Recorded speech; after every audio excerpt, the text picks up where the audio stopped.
If you're watching this video on the day that it's released, this is the 5-year anniversary of the founding of the Fact Fiend channel, and in typical Fact Fiend fashion, we forgot to record anything celebrating that fact. So I thought I'd record a quick video explaining the origins of Fact Fiend itself. So while Fact Fiend, the channel, is 5 years old at this point, the actual idea behind it is close to 10 years old at this point, and it started in around 2011-2012 when I was a journeyman writer, earning money writing for about half a dozen websites across the web, one of which included the website top10s.net, a link to which you can find below with all the articles that I wrote for them in case anyone's curious about how I got my start doing whatever you classify this as. And around that time, I was writing about 10 to 15 articles a week and researching about twice that. And something I would do on Facebook is something I dubbed Fun Fact of the Day, where I shared one of the facts that I'd learned researching things on the web that day. And that idea ultimately caught the eye of a guy called Shel Harris, who was the founder and owner of top10s.net, one of the websites I wrote for, and a link to which you can find below. And just more than anything, I'd like to say thank you to Shel, but I can't. They passed on during the pandemic, and it is one of my deepest regrets that I never got to meet the guy and shake his hand.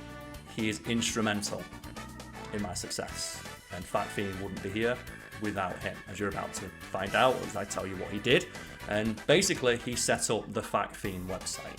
We spoke briefly about turning my fun facts for the day into its own website, and Shel approached me and asked, would you like to do that? We'll split the money straight down the middle. I'll set the website up, you provide the content, and we'll see where it goes. I'll promote it via top 10s.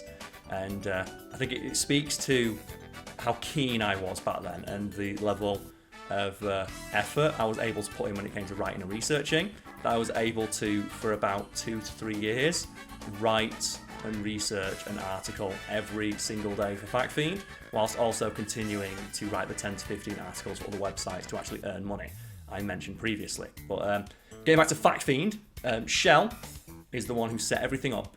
They came up with the name. If anyone curious about where the Fact Fiend name come from, I asked Shel many years later, because I actually didn't know.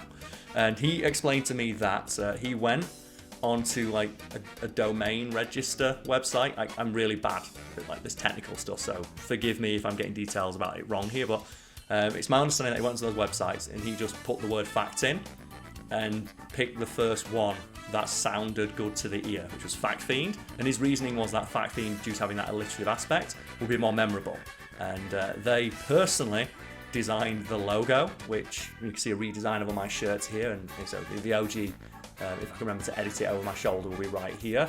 And one of the reasons why we will never ever change the logo for either the original Fact Fiend website or the channel is because that was created by Shel's own hand, the person responsible for my career today.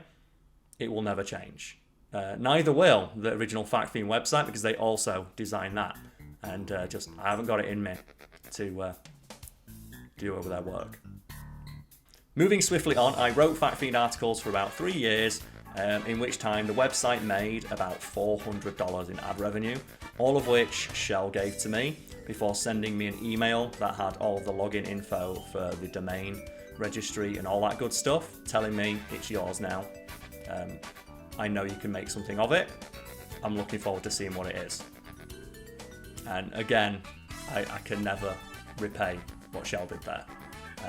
They were one of the few people who really supported me when I was just a struggling writer. And after gaining ownership of the entire Fact Fiend brand, I proceeded to do approximately fuck all with it for another 3 years, during which time I came into contact with a guy called David Hiskey, the person who owns and runs Today I Found Out, and I became one of their most prolific writers in the time I worked for them, and eventually became the person who did almost all of the research behind the scenes for articles that would appear on the website. And around, I think like 2014, 2015, David started making videos for Today I Found Out, which I again encourage people to go check out.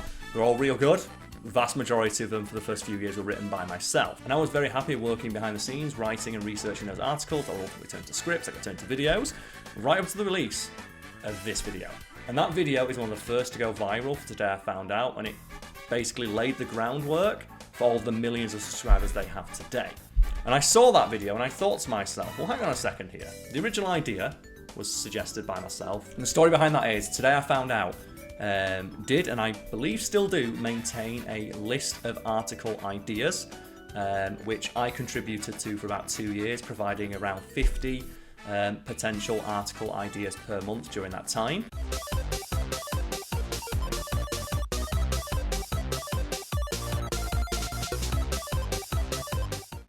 Which included just something someone on the internet wanted answering, or an interesting fact that hadn't been covered elsewhere, along with a potential article name for that idea that would entice someone to click on it. And I still contend that my key skill that's led to my success is not my ability to write or my ability to research, it's my ability to frame ideas in a way that people find interesting.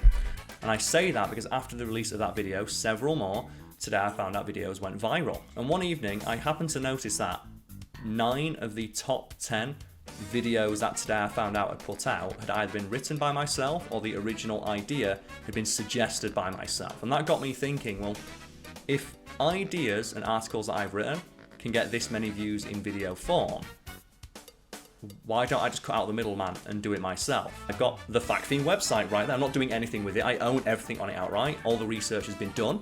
If I could just read out those articles like Simon Whistler does, there's no reason why we couldn't achieve the same level of success, or so I thought. But before I could do any of that, I had to find somebody who would help me make the video, where Brad came in. And the story behind this is, it's quite poetic given the success of Fact Fiend so far.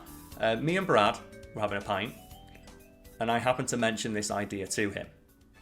And we got drunk, and we did that typical man thing where you sit there, getting progressively drunker, going, oh, this idea is going to be so good. We're going to be so minted when this idea takes off. And we quickly drafted out some ideas like, this is great. We'll get like 10 videos done. They'll go viral straight away. Fucking done. And then we actually tried recording, and it was an absolute disaster. Hello, I'm Simon Whistler. You're watching the Today I Found Out YouTube channel. And in the video today, we're looking at what's actually supposed to happen when you land on free parking and other ways that you've been playing Monopoly wrong. Hi there, this is Karl Smallwood for FactFiend.com, and today I'd like to talk to you about District 9. Cut. Everything right? And we basically tried to ape what Simon Whistler did in early Today I Found Out videos, and the end result was awful. And myself and Brad sat down for a couple of days trying to figure out how to make what we'd recorded interesting, and we just couldn't do it. And the moment that birthed Fact Fiend as it exists today happened by complete chance, and it was when I was sitting on the editing process with Brad, and he was scrolling through the footage. And something we did when we recorded those first few videos is we just recorded everything. We just set a camera up and we recorded our conversation before we tried to just have myself read through the Fact Fiend article. And I sat and I watched that and I went, hang on a second, could we not just upload this? And Brad was a bit confused by this. I went, well, no, all the information that is in the article is right here, because I'm talking to you about it and you're helping me write my lines and work through them. All the relevant information is here, and I'm so much more comfortable because I'm talking to somebody else. Couldn't we just do this? And Brad was a bit hesitant. And I went, no, let's try. Let's go downstairs and let's record something as a conversation. Let's try that. And if you go back and watch that video, you'll see that the first thing we do is we have me in front of the green screen, with the green screen edited out, talking like I would be presenting a video a la Today I Found Out. And Brad just says, it's shit. And we zoom out and then, boom, locked in. That's been the format ever since. And it was all birthed from the fact I was very nervous. I couldn't talk to camera without someone off camera there to help me. If anyone's wondering where that comes from, that's my days as an improv comedian and a stand-up, when I'd be a compere for stand-up events at the university I went to. Get the crowd rocking with your music, or laughing with your jokes. I'm joking, it's what I do.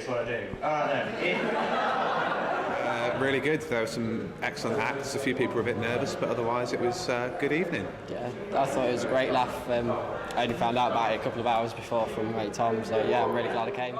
And I always felt that I thrived off of interaction with other people.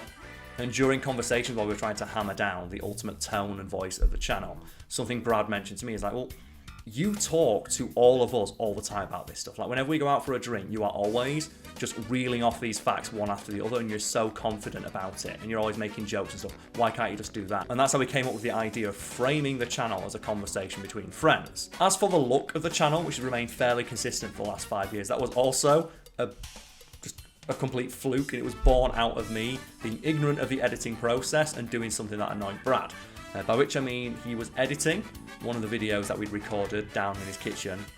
That's the thing we also recorded in Brad's kitchen. I think I forgot to mention we've recorded in his kitchen because we couldn't afford an office or anything like that. And he was just doing a rough cut where he drag and dropped all the pictures behind before he edited the green screen out. And I saw it and went, can we not just use that? I think that looks kind of neat. And Brad's like, it looks shit.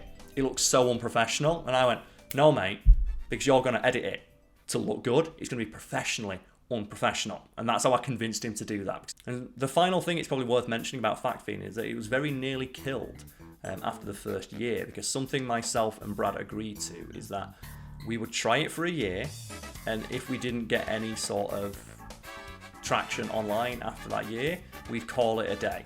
And during that year, Brad worked a shitty minimum wage job, and I continued writing for all the websites that I wrote for, whilst also writing Fact Fiend and recording videos. And we got to the end of that year, and I think we had around 10,000 subs, which is no number to sniff at, but it wasn't enough for either myself or Brad to do it full time.